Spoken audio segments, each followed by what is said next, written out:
এই বৰ লজ্জাজনক বিষয়। শিৱসাগৰত এটি নৱজাতকক 50,000 টকাৰো অধিক মূল্যত বিক্ৰীৰ খবৰ ইতিমধ্যে আহি পৰিছে। ইতিমধ্যে এই ক্ষেত্ৰত নৱজাতকৰ মাতৃ, নানীয়েক আৰু মামীয়েকক আৰু এগৰাকী আশাকৰ্মীক আৰক্ষী সোধপোছৰ বাবে আনিছে। আৰু এই পইচাটো কিস্তি চিষ্টেমত লোৱা হৈছিলে। যিহেতু সুৰক্ষা বিষয়াৰ সন্দেহ হোৱাত আৰু CWCৰ সন্দেহ হোৱাত 23 তাৰিখে তেওঁলোকক ষ্টেটমেণ্টটো লোৱা হৈছিলে। বাচ্চাটো জন্ম দিয়া সময়ত যেন আপোনালোকে বাচ্চাটো কোনো কাৰণতে বিকিব নোৱাৰিব। তেওঁলোকে আমি কোনো কাৰণতে নিবিকো কৈছিলে আৰু তেওঁলোকক প্ৰডাকশ্যনলৈ আনিবলৈ কোৱা হৈছিলে। প্ৰডাকশ্যনলৈ যিহেতু তেওঁলোকে নানিলে, ননাত সন্দেহ হোৱাত শিৱসাগৰ শিশু সুৰক্ষা বিষয়া বিকাশ ডাঙৰীয়া নেতৃত্বত এই বস্তুটোতো এজাহাৰ দাখিল কৰা হয় আৰু তেওঁলোকে য'ত য'ত আছিলে তাত খবৰ লোৱা হয়। লৈ পেলাই গম পোৱা হ'ল তেওঁলোকে বাচ্চাটো ইতিমধ্যে বিকিলে।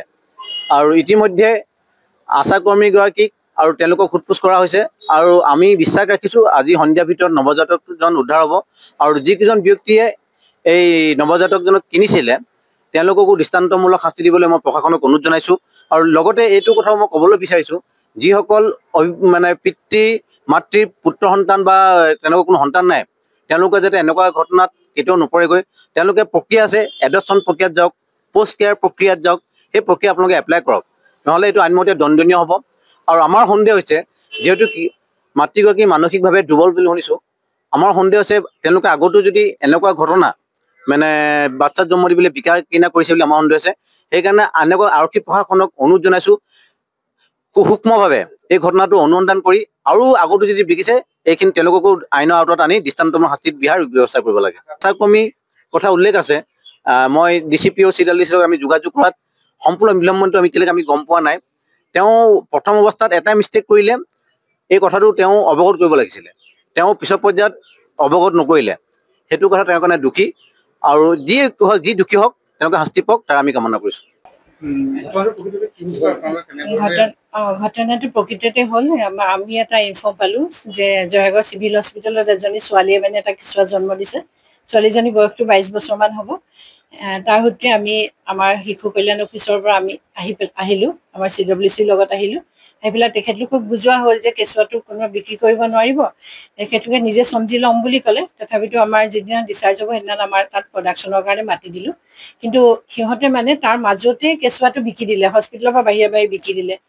আমি পৰহি ৰাতি মই গম পালোঁ, মোৰ ঘৰৰ কাম কৰা মানুহগৰাকীয়ে মোক খবৰ দিলে যে তেহেঁতি মানে 50,000 বিকিলোঁ বুলি কেঁচুৱাটোৰ আইতাকে ক'লে।